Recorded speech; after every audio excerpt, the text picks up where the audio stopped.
Hello, Healing Spot community. This is Justine Calderwood, physical therapist at the Healing Spot Physical Therapy. And today I'm going to be talking about, let me get my little light here so you can see me a little bit better. I'm going to be talking about migraines and your pelvic floor. So the reason I wanted to talk about this, because if you are suffering from migraines and you've gotten treatment and maybe some hands-on treatment by a therapist, or you're doing medications or whatever, and you're just looking at the head and that's all, and you're not getting better, I'm just going to invite you to look at the other end of the spectrum. Okay, so when I look at or when I have people that come in that are suffering from migraines, I look at the body as a whole. Okay, so I will take into account history and that kind of thing. We'll talk about the migraines, but I will actually look at the body as a whole. And the reason for that is because everything's connected through the soft tissue of the body called the fascia. So the fascial system it covers every single structure of the body. Okay, every single cell is covered with the soft tissue, and so I know that previous injuries and traumas and things like that will have an effect and can cause headaches and migraines. So I want to talk a little bit about the dural tube. So the dural tube, actually hold on just a second. The dural tube is the deepest spinal tissue, okay? So I just have some bony structures here, but your spine. So the dural tube is that deep spinal tissue that covers quite a bit in your body, okay? So it actually covers your head, all of your cranial bones, okay?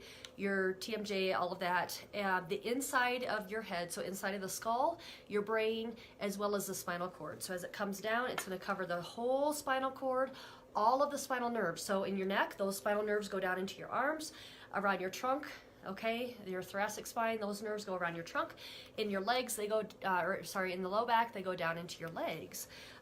So this dural tube is pretty free-flowing, but it's attached and it's anchored down in a couple specific places. So one is up high, so at the foramen magnum. You can't really see it here, but basically where the spinal cord comes out from the hole in the bottom of your skull, it's attached there, as well as C1, C2, so high up in your neck, and then it doesn't attach really until all the way down into your sacrum at S1, S2.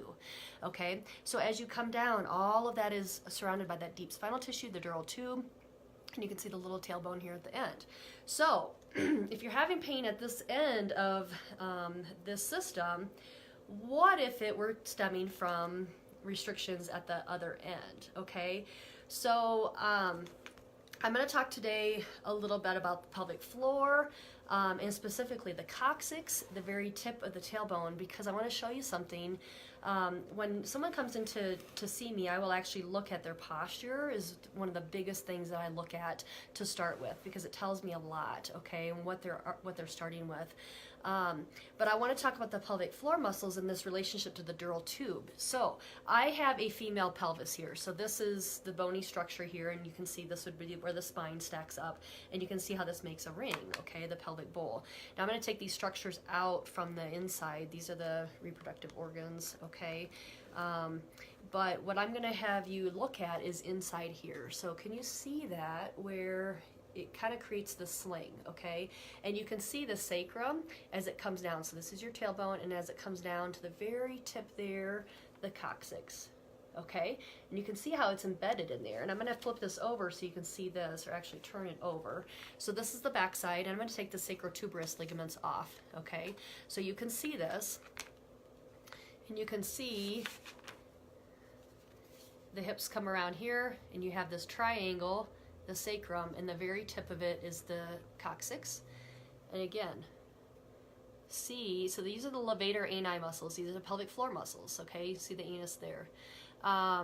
So you see how close that is to the pelvic floor? So if you're only treating the head and you're missing, and you're not even, no one's looking at and assessing the rest of your spine, and particularly the pelvic floor and the pelvis, because this pelvis can be shifted, Okay, it might be up or down like this, it can be in and out like this, or it can be turned like this, 3 degrees of motion, okay?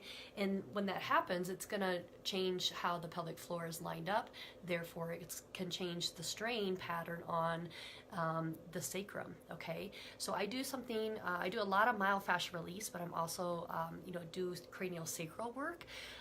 So cranium, your head, and sacrum is your tail. So it works like a pulley system. So if one end is tight, the other end is going to feel that, or vice versa. Okay, so I'm going to talk to you about some of the things that can affect the dural tube mobility. So the ability for this dura to be able to be flexible and to have the motion that it needs to from one end to the other. One thing can be injuries. So if you've ever had a fall onto your, onto your bottom, falling off a tree, falling off your bike, whatever, falling when you're running, that kind of thing. Fractures, I see a lot of people that have had sacral fractures or even coccyx fractures. That's a big one. Sporting injuries, hit from the side in this, any of that. Football, I'm telling you, there's a lot of different ways to get this bony structure out of alignment. And then for women that have had children, tears and scars down into the perineum down here. So you can see from the bottom here, again, those levator ani muscles, and they kind of create this sling. So this perineum here will oftentimes get torn during childbirth, or that's what they do at episiotomy. So if that's your case, you may have some scar tissue pulling things from that sling and pulling on the dural tube indirectly, okay? Habits. So I have women that come in and they're really self-conscious about their body, okay? They are not as thin as they want to be. They don't look a certain way. And so what they do is they suck their stomach in. And what that does is it activates the transverse abdominis down here, which are very closely tied to the pelvic floor and levator ani muscles. And so they're sucking it in, and that leads to tightness into the pelvic floor muscles and doesn't have the flexibility that it needs to, okay?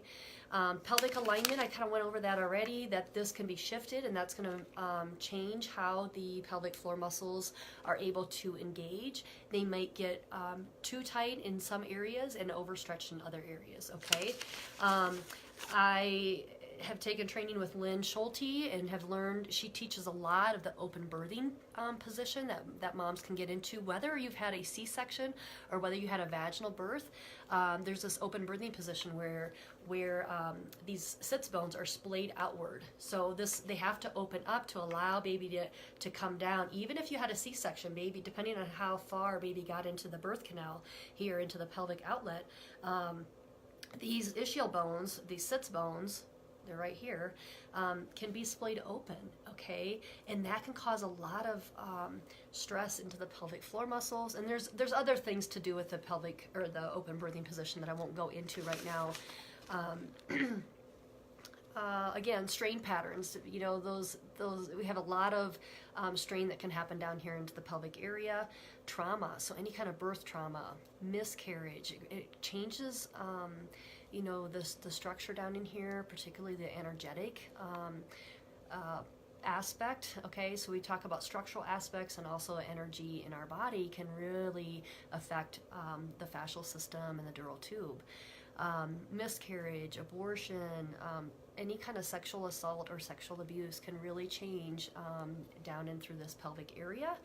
And then, as I said, just some energy. So holding patterns, feeling disconnected from your pelvic area, having maybe some shame or some fear, and not being connected and fully grounded into that root chakra, okay?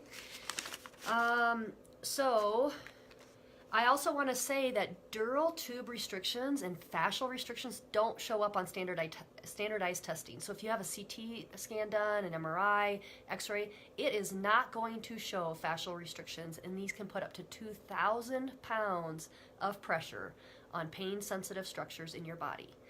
That is a lot, and if they don't find it on a standardized testing, you're going to feel like, oh my gosh, I'm not making this up, I am in pain, but they're not finding it, particularly if all anybody is really centering around is your head, because that's where the pain is. As a holistic physical therapist, I've been taught, find the pain, but look elsewhere for the cause, okay? Because just because it's painful in a certain area doesn't mean that's where the root cause of the problem is, okay? So that's where someone like myself, a body worker, physical therapist, can come in, and what I do first, I start by talking to you and get a thorough history and sit down with you and clarify anything.